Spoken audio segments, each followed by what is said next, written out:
వ్యవసాయం మన సంప్రదాయం, మన సంస్కృతి, ఒక సమాజపు గుండె చప్పుడు. అది ఒక దేశపు ఆత్మ.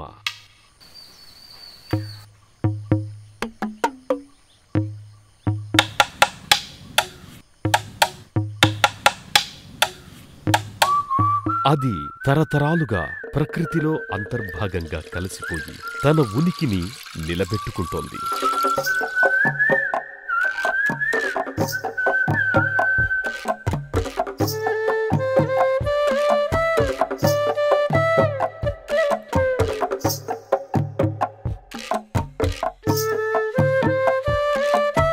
జనాభాకు తగిన దిగుబడులు సాధించాలి అనే లక్ష్యంతో మన దేశంలోకి అడుగుపెట్టిన హరిత విప్లవం మన సేద్యాన్ని విషమయం చేసింది. ఫలితంగా నేల, నీరు, గాలి, సమస్త పర్యావరణం తీవ్రంగా దెబ్బతింది.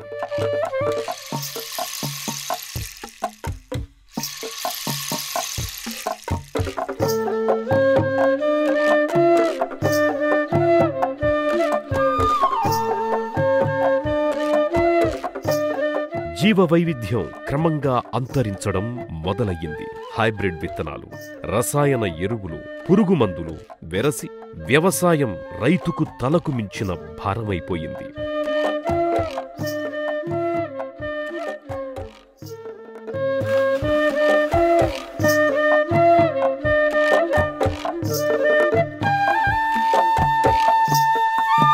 ఇంతా చేసి ఆరుగాలం శ్రమించి పంట పండించిన రైతు మార్కెట్ మాయాజాలంలో మోసపోతున్నాడు. వెరసి వ్యవసాయ పద్మవ్యూహంలో రైతు అభిమన్యుడిలాగే మిగిలిపోతున్నాడు.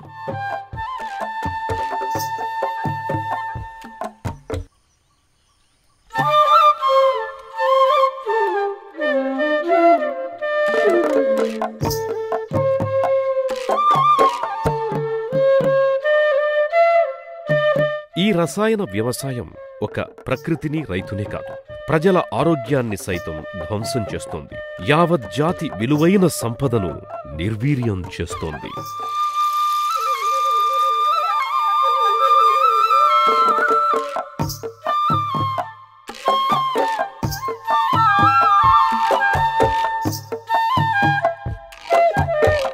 ఈ ప్రమాదం నుంచి అన్నదాతను, దేశాన్ని, అంతిమంగా ప్రకృతిని కాపాడుకోవలసిన అవసరం, భవిష్యత్ తరాల ఆశల్ని, ఆకాంక్షల్ని కాపాడుకోవలసిన ఆవశ్యకత మనమీదుంది. అందుకోసం ఎంతోమంది వ్యక్తులు, శక్తులు ఎక్కడికక్కడ తమ వంతు ప్రయత్నం చేస్తూనే ఉన్నారు.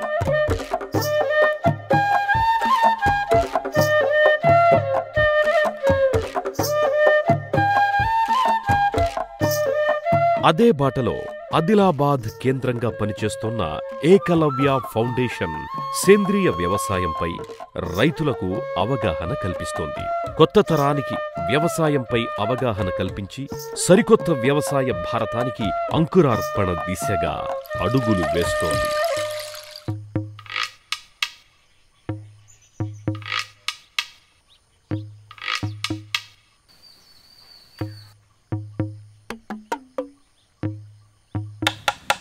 రసాయనిక వ్యవసాయానికి ప్రత్యామ్నాయంగా రకరకాల పద్ధతులను, ప్రత్యామ్నాయాలను ముందుకు తెచ్చారు.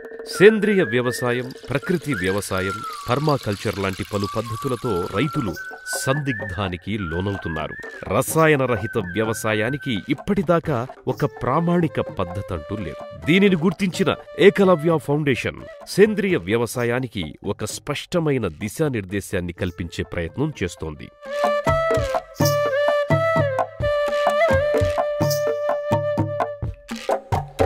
ముందుగా వ్యవసాయం ఒక ఆదాయ మార్గమని రుజువు చేయాలి. నీరసించిన వ్యవసాయ రంగంలో జవసత్వాలు నింపాలి. ముఖ్యంగా గ్రామీణ ప్రాంతాల్లో నిరుద్యోగ యువతకు సరైన ఉపాధి వ్యవసాయమేనని నిరూపించాలి. ఇందుకోసం ఏకలవ్య ఫౌండేషన్ మొదటి బాధ్యతగా అనుసరణీయమైన నమూనాల నిర్మాణాన్ని చేపట్టింది.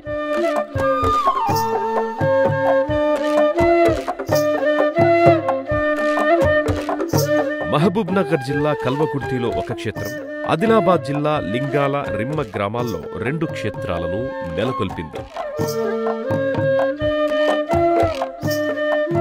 మహబూబ్ నగర్ జిల్లా కల్వకుర్తిలో బొప్పాయి, మునగ సాగు ద్వారా తమ ఆలోచనలను ఆచరణలోకి తీసుకొచ్చే ప్రయత్నం చేసింది.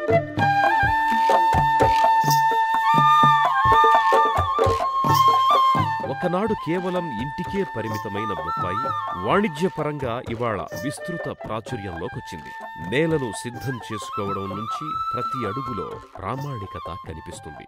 ఇది ఏ పంటలోనైనా నాణ్యమైన దిగుబడికి మొదటి అడుగు.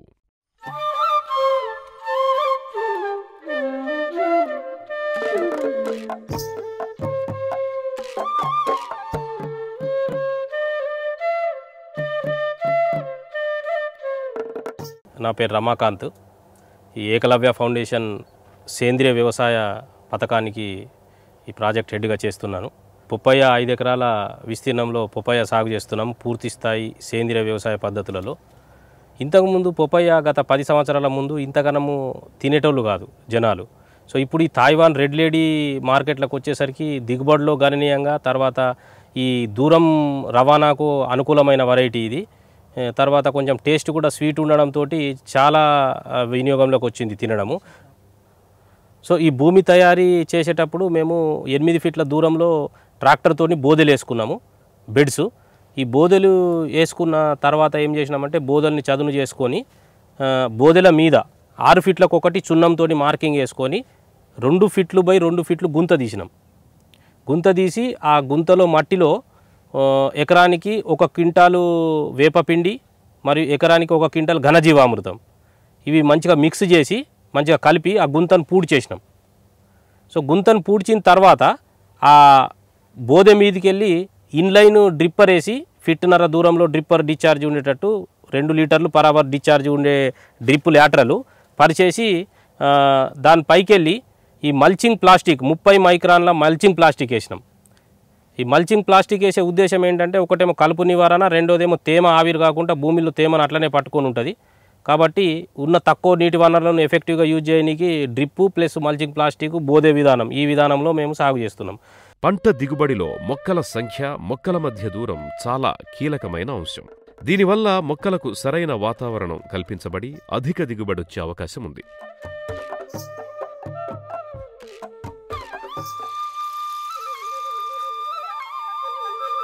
మొక్కల ఎదుగుదలలో పోషకాల పాత్ర విలువైనది.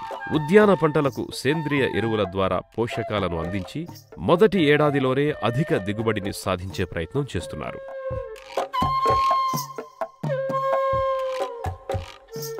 సేద్యంలో రైతులెదుర్కొనే ప్రధాన సమస్య తెగుళ్లు, విత్తనంలో సమస్యలు, వాతావరణ పరిస్థితులు. ఇలా పలు రకాల కారణంగా రైతులు ఏటా వేల కోట్ల రూపాయలను రసాయన పురుగుమందులకు ఖర్చు పెడుతున్నారు. ఇందుకు ప్రత్యామ్నాయంగా సేంద్రియ పద్ధతిలో సస్యరక్షణ పద్ధతులను ఇక్కడ సమర్థవంతంగా అమలు చేస్తున్నారు.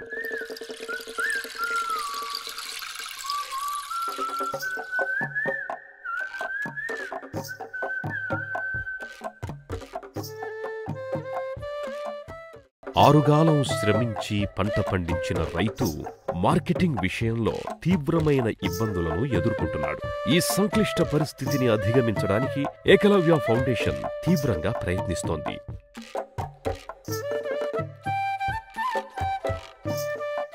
మునగలో కూడా సేంద్రియ పద్ధతిని అనుసరిస్తూ నాణ్యమైన దిగుబడులు సాధించి రైతులకు సేంద్రియ విధానంపై నమ్మకం కలిగించే ప్రయత్నం చేస్తున్నారు.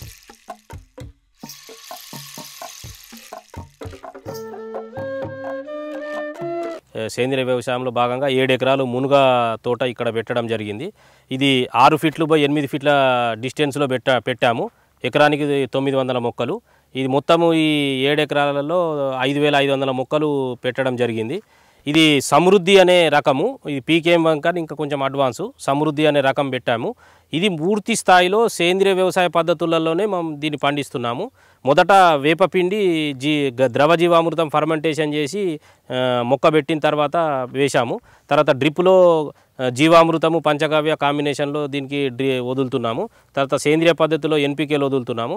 ఈ వేరుకుళ్ళు తెగులుకు దానికి ట్రైకోడెర్మా జీవామృతంలో ఫర్మెంటేషన్ చేసి వదులుతున్నాము. తర్వాత దీనికి బొంత పురుగు, ఆకు చుట్టు పురుగు చాలా సమస్యగా ఉంటుంది. సో దీనికోసం మేము బ్రహ్మాస్త్రము, తర్వాత వేప నూనె, తర్వాత మన అగ్నియాస్త్రము ఇవి స్ప్రే చేసి కంట్రోల్ చేస్తున్నాము. ఈ రకంగా ఇప్పటికీ మే 10 తారీఖు నాడు పెట్టినాము. ఇప్పటికీ ఒక 5 నెలల క్రాప్ వచ్చింది. ఇంకా 2 నెలల్లో పూత స్టార్ట్ అయ్యే అవకాశం ఉంది. సో ఇంకా 2 నుంచి 3 నెలల్లో కాయలు తెంపే అవకాశం ఉంది. మొక్క కూడా చాలా ఏపుగా పెరిగింది. ఒక 4 సార్లు దీన్ని ప్రూనింగ్ చేశాము. చాలా బ్రహ్మాండంగా ఉంది క్రాప్. సేంద్రియ విధానాలను రూపొందించడం మొదటి దశ అయితే, రెండవ దశలో వ్యవసాయ రంగాన్ని విస్తరించగల యువతకు శిక్షణనివ్వడం. ఇందుకోసం మహబూబ్ నగర్ జిల్లా కల్వకుర్తిలో ఒక వ్యవసాయ కాలేజీని ప్రారంభించారు.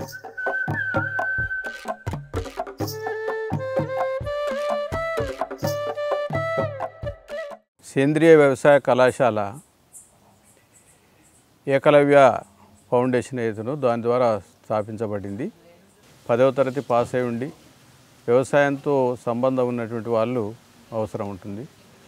వీళ్ళను మనము ఒక రోల్ మోడల్స్గా తయారు చేయనటువంటిది ముఖ్యమైనటువంటి ఉద్దేశం. మనము ఒక 30 మంది విద్యార్థులతో మన కాలేజీ ప్రారంభం చేయడం జరిగింది. ఆ కాలేజీ విద్యార్థులకు కేవలం వ్యవసాయం ఒకటే కాకుండా వారికి అనేక రకాలైనటువంటి స్పోర్ట్స్ కానివ్వండి, తర్వాత యోగా కానివ్వండి, తర్వాత సూర్య నమస్కారాలు, ఇట్లా అనేక మానసికంగా కూడా శారీరకంగా కూడా అన్ని రకాల క్రమశిక్షణ, దేశభక్తి, ఇట్లా వ్యవసాయంతో పాటు ఇవి కూడా వాళ్ళకు నేర్పించడం జరుగుతుంది. మాది వ్యవసాయ కుటుంబం. నాది ఇంటర్ కంప్లీట్ అయింది. ఇక్కడ ఏకలవ్య సేంద్రియ వ్యవసాయ కళాశాలలో సేంద్రియ పద్ధతిలో వ్యవసాయం ఏ విధంగా చేయాలి అనే దాని గురించి నేర్చుకోవడానికి వచ్చాను. ఇక్కడ ఫస్ట్ స్టార్టింగ్ నుంచి మొత్తము సేంద్రియ పద్ధతిలో వ్యవసాయం ఏ విధంగా చేయాలి, ఆ ఒక్క ఆవు మూత్రము, ఆవు పేడ తోటి ఏ విధంగా వ్యవసాయం చేయాలి, మనం మొత్తం సేంద్రియ పద్ధతిలో వ్యవసాయం అనే దాని గురించి నేర్పిస్తారు. రైతు సంఘాలను నిర్మాణం చేసి రైతులను సంఘటితం చేయడం మూడవ బాధ్యత. ఇందులో భాగంగా ఆదిలాబాద్ జిల్లాలో 60 రైతు సంఘాలను ఏర్పాటు చేశారు.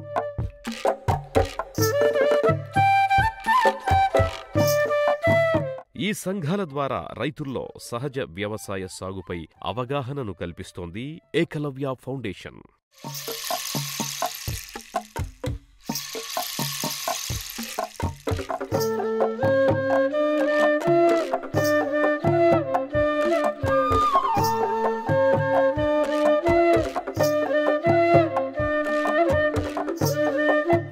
న్యాయమైన వాటినందించే మార్కెట్ సంబంధ నిర్మాణం 4వ బాధ్యత. ఇందులో భాగంగా రైతు సంఘాల సభ్యులతో 9 సహకార సంఘాలను ఏర్పాటు చేసి మార్కెటింగ్ వ్యవహారాలు నిర్వహిస్తున్నారు. ఇవి రైతు సంఘాల నుంచి ఉత్పత్తులను కొని మంచి ధర వచ్చినప్పుడు వాటిని విక్రయించి రైతుకు సరైన ధర అందేట్టుగా చూస్తాయి. పెద్ద స్థాయిలో మార్కెటింగ్ వసతుల నిర్వహణకు ఫెడరేషన్ల నిర్మాణం దిశగా అడుగులు వేస్తున్నారు.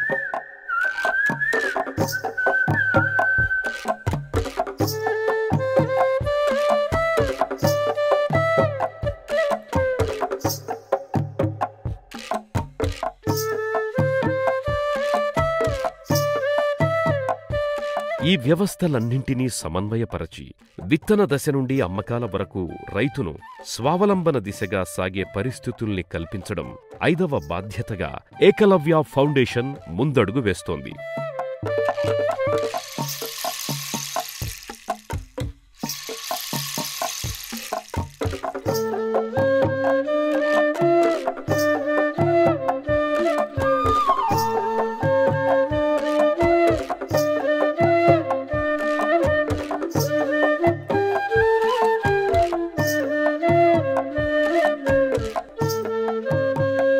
ఏకలవ్య ఫౌండేషన్ తాను చేస్తోన్న ఈ సేంద్రియ ఉద్యమానికి అందరినీ కలుపుకోవడానికి ప్రయత్నిస్తోంది. ఈ ఉద్యమాన్ని ముందుకు తీసుకెళ్లవలసిన బాధ్యత ప్రతి ఒక్కరిది అని గుర్తు చేస్తోంది.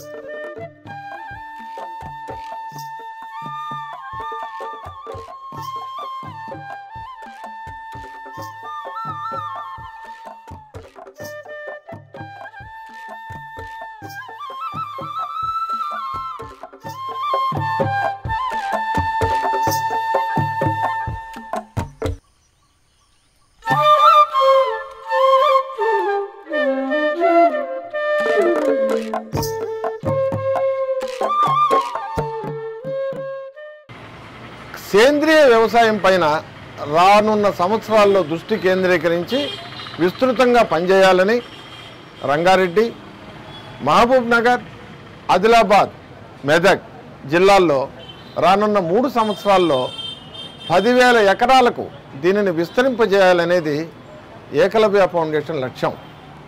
సంవత్సరంలో అన్ని ఖర్చులు పోను ఎకరాలో ₹1,00,000 మిగలాలనేటువంటి కల్పనని కేవలం మాటల ద్వారా చెప్పడం కాకుండా చేసి చూపించి దానిలో అవసరమైన శిక్షణని రైతులకు ఇచ్చి మార్కెటింగ్ లింకేజ్ కూడా చేసి వారిని ఆదాయ వనరుల వైపు నడిపించాలని ఆలోచిస్తున్నది. కల్తీ విత్తనాలు లేని, ఎరువుల కోసం క్యూ లేని, రసాయన మందుల తిప్పలు లేని, అప్పుల కోసం అగచాట్లు లేని, అన్నదాతల ఆత్మహత్యలు లేని రైతు రాజ్యం కోసం భూసారాన్ని పెంపొందించి పర్యావరణాన్ని కాపాడి ప్రతి ఒక్కరికి ఆరోగ్యాన్నందించే ఆనంద భారతం కోసం ఏకలవ్య ఫౌండేషన్ సాగిస్తోన్న ఈ మహాప్రస్థానం